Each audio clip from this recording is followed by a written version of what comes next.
Hi, welcome to INSYNC Live, episode 1. My name is Ridwan, and this is going to be INSYNC's SG's monthly podcast from now on. Today we are honored to have Z with us. Of Disco Hue and BRB fame, he is a music producer, songwriter, music video producer, and also, I think he's very fashionable. So I want to learn more about his fashion icons and things like that. Thank you for doing this, Z. Yeah, no worries. And pleasure to be here. We've been having very good conversations off camera. Yeah, so I hope to carry on that kind of stream of thought.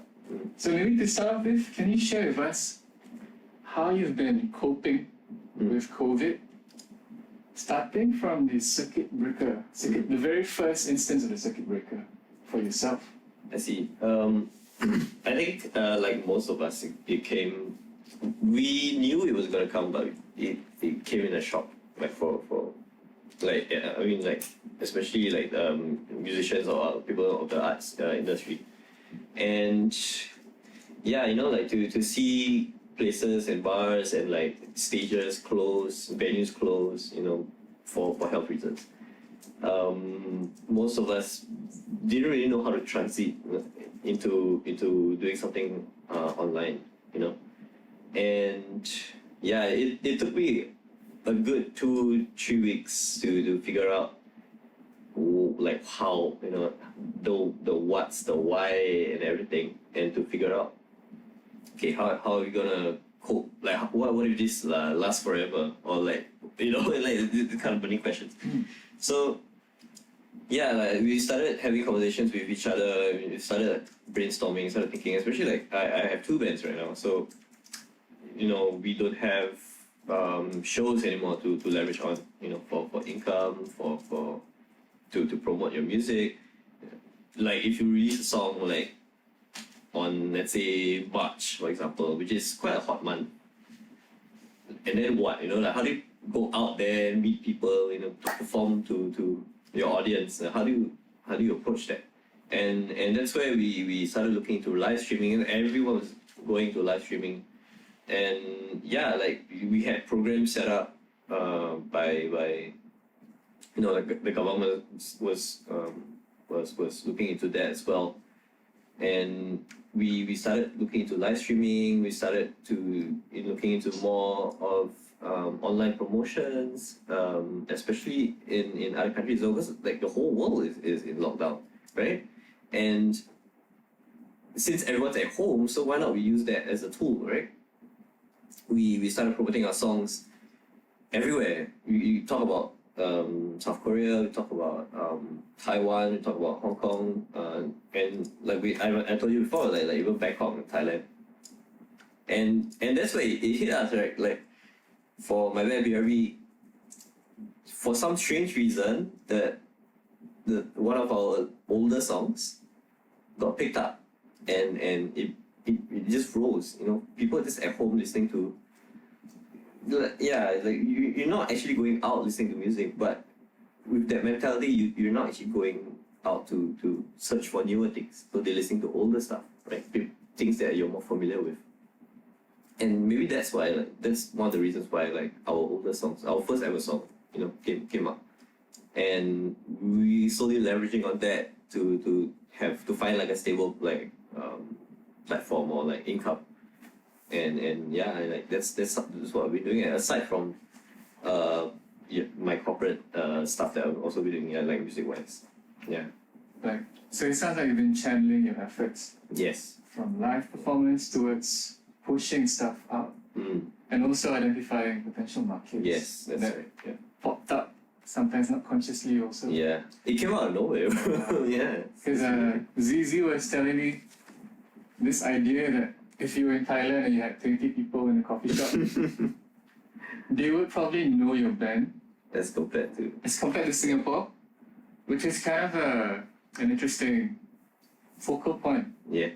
In terms of but I guess for Thailand, because we were talking about this, they have Home for it, yeah.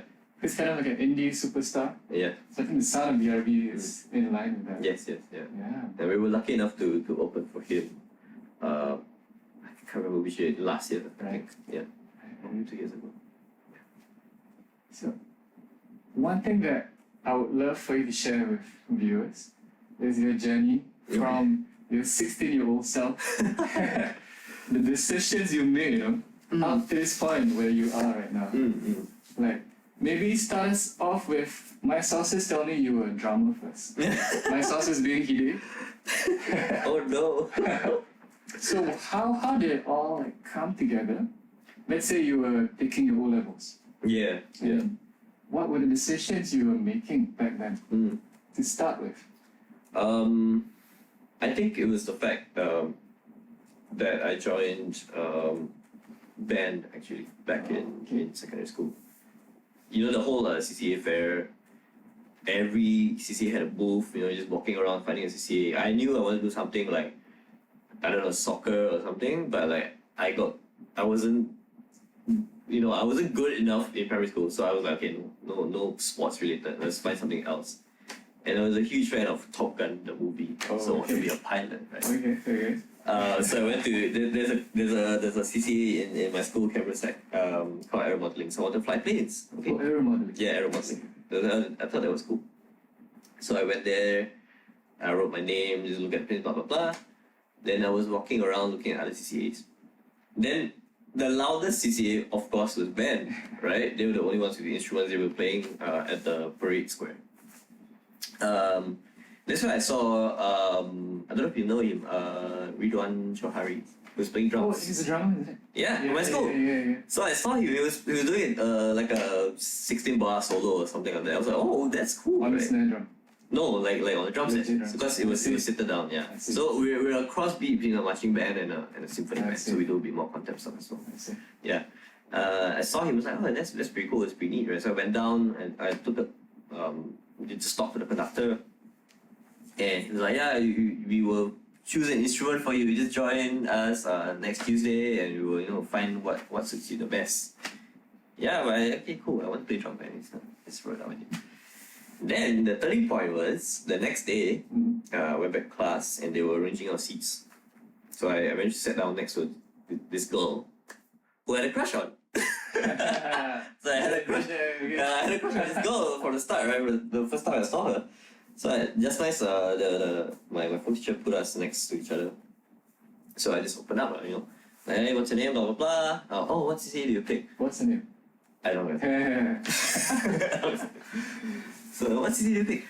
Oh, I'm joining band. I was like, oh, me too. I'm gonna go. I guess I'll see you next Tuesday as well, right? And that's it. Like because of that, right? I forgo aero modeling. I just went straight to band next Tuesday, and that's it.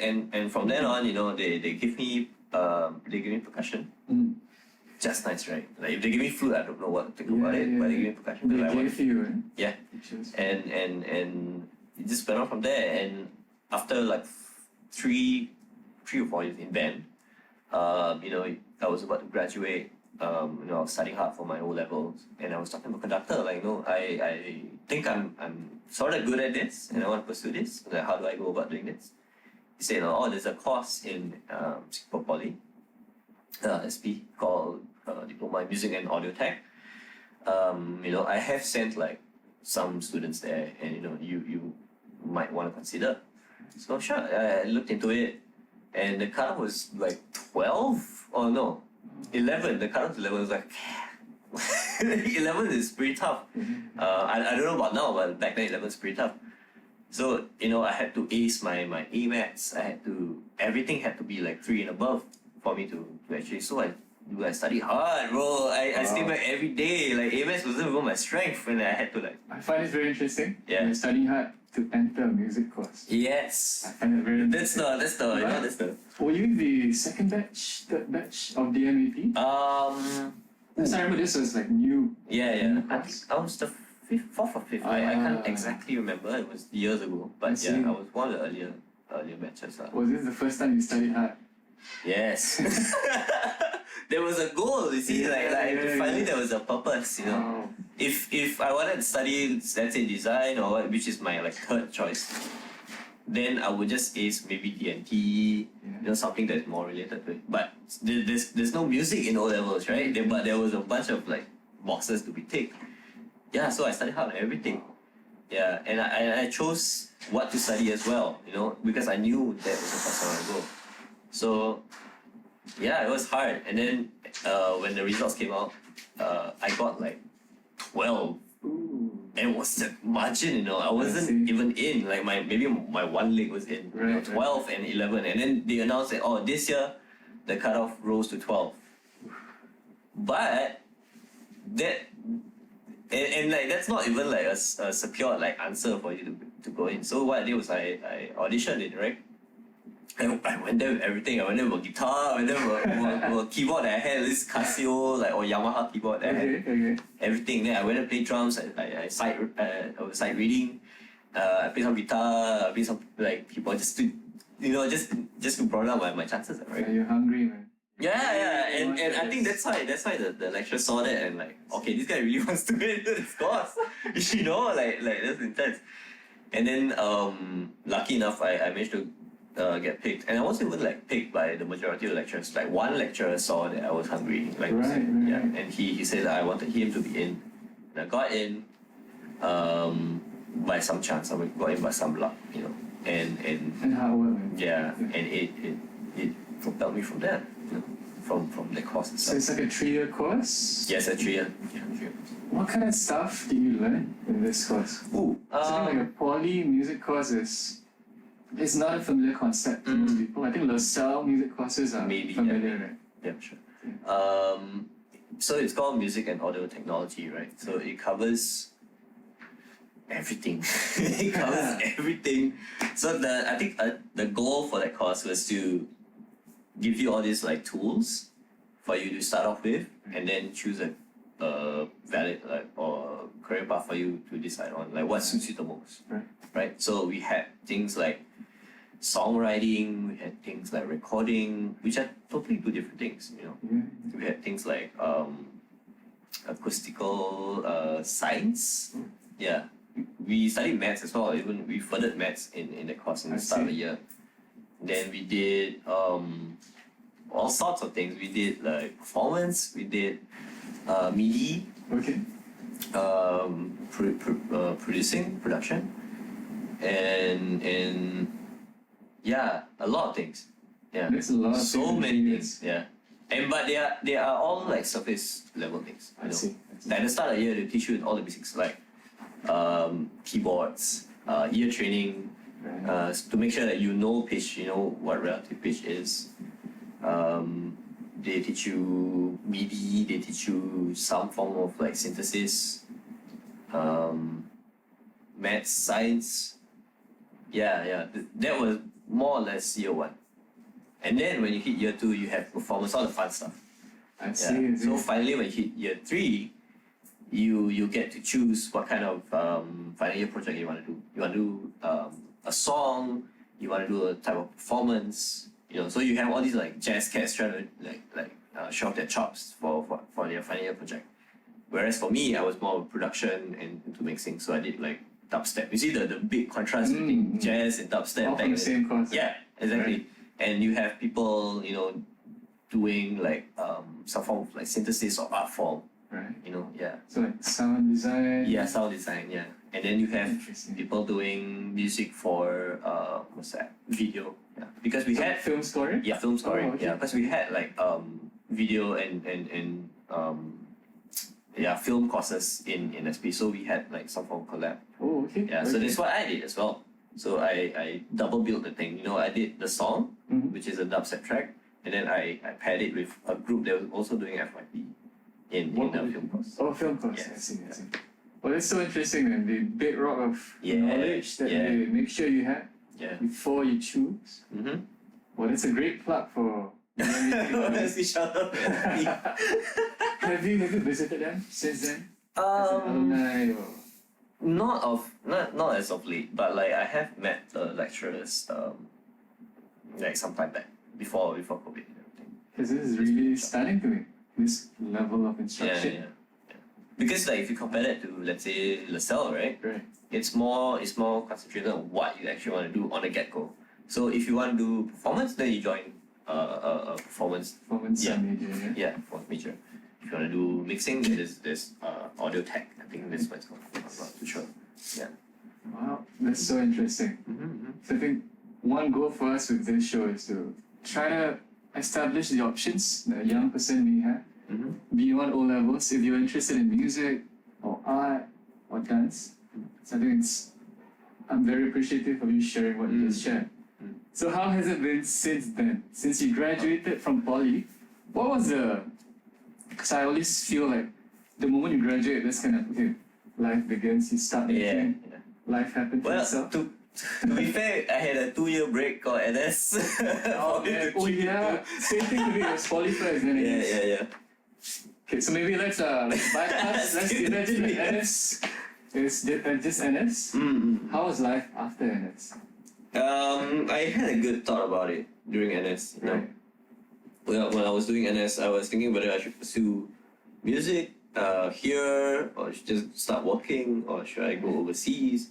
And that's where like there was an email that was sent out from my school itself, from my course, saying that the school, Liverpool Institute of Performing Arts, they were coming down to Singapore to do some form of like interview or audition.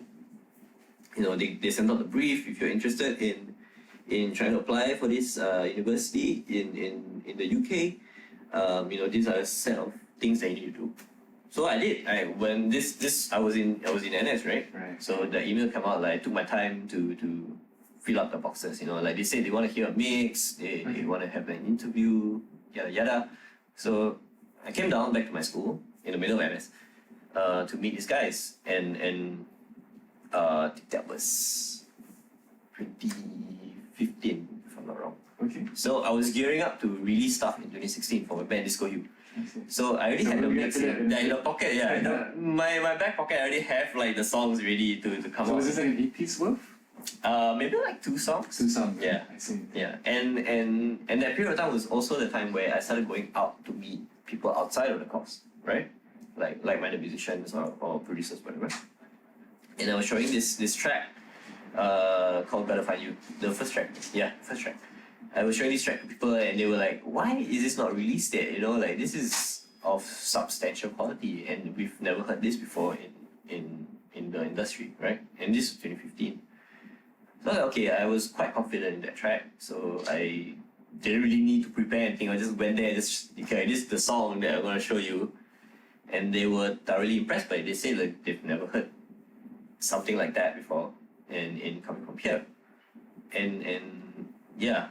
I got into that course, like, you know, like they was like, okay, congratulations, you got into our program. So these are the things you want to do. And so that's when NS, you know, I was studying towards my ORD phase, right? So I had more time. So I was preparing stuff like, you know, finding funds, you know, finding support, scholarship, bursary. So I managed to secure a bursary and some form minor scholarship from Liverpool side. I see. Yeah, so I was so set into going here. Then, you know, like my parents sat me down, they were giving me a talk about like how the tuition fees are so expensive, you know, and that alone, the tuition fee, like, you know, your comms, your spending, you know, everything else, your food and all that. Like, we were doing some form of calculation, and we realized that it's not logical, you know. And I'm coming from a family where I have 3 other siblings, you know, 2 parents, 3 other siblings, and to send like their oldest son to Liverpool is gonna be a huge like feat, you know, like it's gonna be so hard on the family. Then I realized, okay, maybe I should turn this opportunity down, you know. Which is sad, because, you know, I the whole time in NS, that was the only thing that was driving me, you know, like on the floor doing push-ups, like, okay, I just need to get through this, and then I can go to UK to study. Rough, right? Yeah, and that was, oh man, dude, those are hard times. Yeah, oh, man, it was dark days. Yeah, and that's where, you know, like I started looking into other opportunities, meeting more people. That's when like we started to kick off Disco Hue entirely in 2016, because I told them, guys, look, I'm not going anywhere anymore, so let's just do it, right? And like, can I just ask, the Disco Hue stuff? Like, you recorded everything on your own and self-produced? Self-produced, yeah. Wow. Yeah, so everything was like garage, yeah, I see. bedroom. And this song eventually became your first ever single? Yeah, and that's when it just totally flipped, like the song got picked up by the radio, back then we had Lush with 97, we had Plus 95, we had Power 98. It was playing everywhere. It was crazy because losing one opportunity opened up, a different set of opportunities. We started playing more shows. Like every week we had a show. Wow. Everywhere. We played the same stage like 4 or 5 times. Like we just played this stage like last 3 weeks ago. We're still here again and people were still, coming to our shows. I see. And it was a shock to me, like it from graduating from DMAT, playing to your friends, and then going to NS, just a bunch of nobodies in the, like that didn't know anything about your music, and then suddenly this, we were playing stages where, like, from 5 people to like 50 people, and then suddenly it was like 500. Right. Yeah, suddenly you just can't see the end of the crowd, like, it was crazy. And that's where like each and every one of us knew like this is like a viable career, you can earn money from this. Yeah. So we just dropped everything else and it's just like, okay, bunch of kids just trying to earn money from this. Yeah. You gave it a proper go, man. Yeah, we did. And then what solidified it was the second single, which is I'll Be Waiting, which is, dude, it was playing every day. Like every time I was on Instagram or like or just on my phone, people just send me videos of, hey, your song is playing here. Hey, I heard your song in the car. Hey, your song's been on the radio. Did you get played at Sheng Siong? Yes. Probably, right? Yeah, Probably. I remember this one thing. This is so weird. Like I was in my bed, like just chilling. It's like, oh, I'm quite hungry. Then I went to the kitchen. Oh, no food. Okay, let's go to NGC buy bread. Right. I went down with my slippers and my shorts. I just walking down to the opposite block, right, to NCC. So when I picked up choosing my bread, and my song was playing, and I was like, yo, this is so weird. Like, what's going on? Wow. Yeah. Universe, man. Yeah. It's crazy. Can I just ask about, because now you're also a music video director. When did that start happening? Because me, like, observing Disco Hue from an observer perspective, the aesthetic is very unified. The video, the press photos, the music. Yeah. So I want to know, like, when did that start? That shift happened for you? I think it's the whole idea of everything in a box. So like if I'm sure every band or every act faces this, like you have your song, but you're lacking the funds to promote. You want to do recording or get there's a certain set of funds. You want to do a music video, there's a certain set of funds. The photo shoot also a certain set of funds. And if you compile everything for one song, that's a lot of money, right? A lot of money spent. So like we weren't like rich kids at all. So we had to do everything in a box. So we had friends that were well versed in video production, and we had friends who were well versed in photography. So it's like a little small kampong that we had last time. So everyone was just trading information, like just sharing their skill sets with each other, right? So I think that's where it started. Yeah, like I had some form of idea or ideas for our music video, but I didn't have a camera. But I had a friend with a camera, So we started doing that, and then I wanted to edit the video in a certain type of way. Everything was just like coming out, and then he said, okay, you need to use this software. Okay, let's try. Then we would take turns, like he would come over to my place and would edit some parts of it. Then after that he would go to bed on my bed. Then I would wake up and then I start doing a bit more. So that's how I kind of picked up video editing. I see. And it just snowballed from there on. Like ever since that music video and every other subsequent music videos, I started picking up little mini traits from friends and peers of mine. In terms of like directing, in terms of like editing, coloring, it's all like no one taught me this, but like you just went to YouTube, just find something. I'm sure the answer is there. Yeah. Can I just ask you, like, it does seem to me that you have an aesthetic sense about you. So I feel like it does stem from that your being already having like aesthetic Right. sense in the world. Can I ask you like what are your fashion icons and I don't have. what are your inspirations from a film perspective, from a design perspective? Because I greatly admire from afar your sense of style. Right, yeah. I think it's just like yeah, like I mentioned, it really started from like the people you mix with. Mhm. If you mix with a certain type of friends that are more well versed in fashion or design, then you share information. Yeah, then you know like, oh, this guy or this girl admires this artist. Then you will look into that.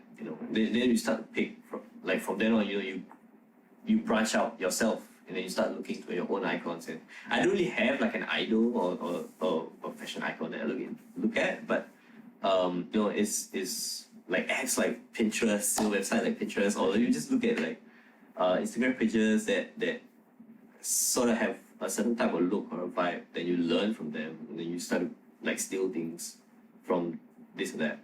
Which is also why I named myself Thieves on Instagram. And that's my moniker. Yeah, it came from a cousin of mine. When I was a kid, my cousin was telling me like, it was just like bedroom talk. We were just sitting down playing with toys and just telling me like how the first few ever original music was done by the first 10 songs.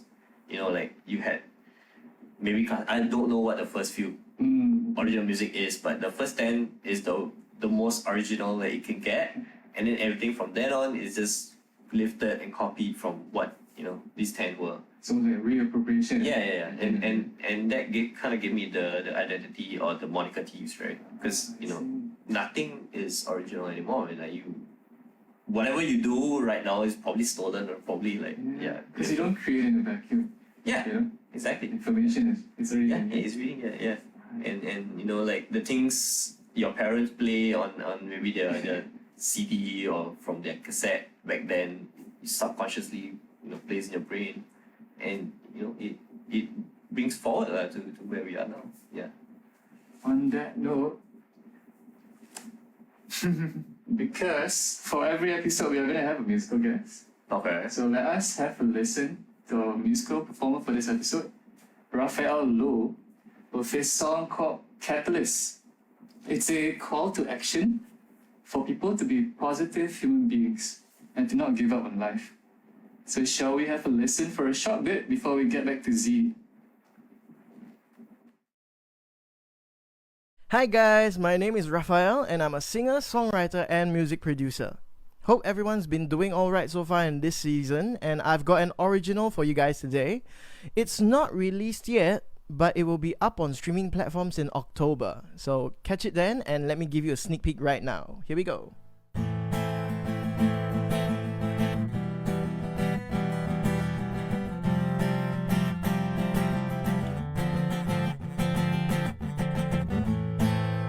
The darkness it is closing in as fear begins to rise. Flame you burn within gets slowly dim. Darkness it is closing in, smothering the light.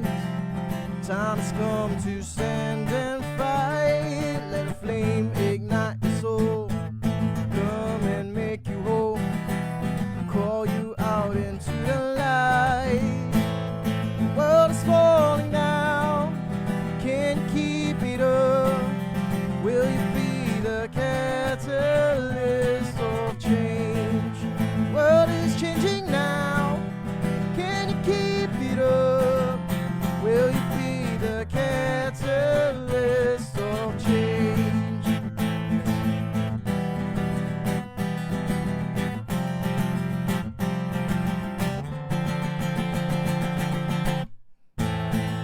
The darkness it is closing in as fear begins to rise.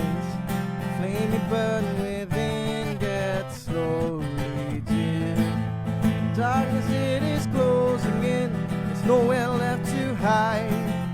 The time's come to stand and fight. Let a flame ignite your soul, come and make you whole, call you out into the light.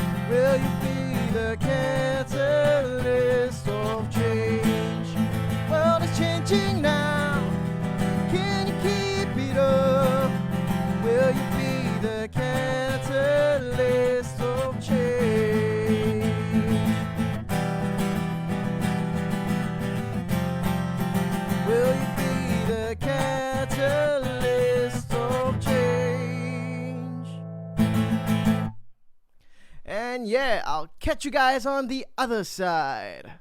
See ya.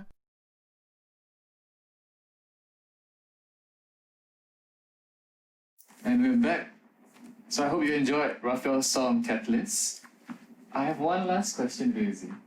What advice would you have for a 16-year-old who has just finished O-levels and wants to pursue music in Singapore? What advice would you have for that particular 16-year-old? Right. I get asked this question a lot, to be honest. Because like I'm the oldest one, and I have like 3 other younger siblings, and being the oldest was especially hard because like I was their first child, right? And to tell my parents that I was gonna pursue music, the standard answer, the standard questions always come out. Like, are you sure you can earn money from this, and why not you become something like your father, like an engineer or something. Yeah, like this question has been thrown around a lot. So the one thing that I was like held on to the most was the passion that I had and the goal that I wanted to was, of course, to and when I was joining this course as well, like DMAT, right, music and audio tech, they asked me the same question, which is, what do you want to achieve out of this? And my answer then and my answer now is always the same. It's like, I want to gain as much knowledge as I can so I can pass it on to the next person who wants to pursue this, and hopefully grow the ecosystem here in Singapore, the music ecosystem or the arts ecosystem. And what you need to do, especially if you just finished O-levels and you want to find any like passion or any goal that you want, right? Just have like a final like mindset, like a goal that you try to aim for, and just keep at it. I have people telling me like, you can't do this, you can't do that. Like, are you sure your music's gonna make it here or there or whatever? But you are so set. My mind was so set into achieving what I wanted to achieve that it was just like light breeze for me. It was just like passing like wind for me to get that thick skinness, right? It was so hard, bro. Like you have to like overcome so many things, and you will need to overcome so many things over the years. But you just have to persevere and be strong-minded at what you want to do. If you want to be the best, like Singapore's top soccer player or whatever, then just keep at it. Just keep honing your crafts. Like just keep practicing whatever you want to do. Yeah, just get education done and over with, and then like practice that craft. Like make sure that when someone tells you, oh, your music's not gonna make it, make sure that you actually have a certain set of music that in your back pocket. Like that's what I said. That happened to me in 2015, right? I had a certain set of songs in 2015 in my back pocket to show to people that, and to get approval from people, and that sort of like give me more strength, I guess, to push forward. Yeah. Wow. That's lovely, not one piece of advice. Pieces of advice. Yeah, and this is the same thing that I tell my siblings as well. Like, like they will tell me like, oh, I'm struggling with my maths assignment, or they're struggling with English or whatever. But at the end of the day, these are the criteria that you gotta go through, and just don't look at like O-levels, N-levels, or whatever as a ceiling. That's not like the goal to accomplish. The goal is way past that. Like I would tell them, okay, what do you want to become? Like one of my parents like super keen into computer science. He wants to do programming. He loves building PCs. So that's something that's a career right there, right? Like they just don't know it exists. At that point of time. So you tell them that, oh, there's actually jobs out there that cater to this. And then one of my other siblings is super into like music, fashion, or more of that lefty arts side of things, right? So I have to like I just educate him, tell him that, oh, okay, so there are like opportunities and jobs out there that cater to what you want to do. why not you look into that and then see like what's the path that you can take, you know, like okay, maybe after O levels you need to go to this particular, you know, poly or course, and yeah, just aim for that. Yeah. I love that destination and then various paths that you Yeah. can take to get there. Yeah. And he's lucky to have Z as an older brother. Hey, thanks so much for Hey, no worries, doing bro, this. no worries. That's all the time we have today. We'd like to thank Z and Raphael for being on the show today. So tune in next week for the next episode of INSYNC Live, where we feature practitioners from various fields, from music, art, sound engineering, perhaps even dance, who knows, okay? So that's all the time we have today. Thank you for tuning in.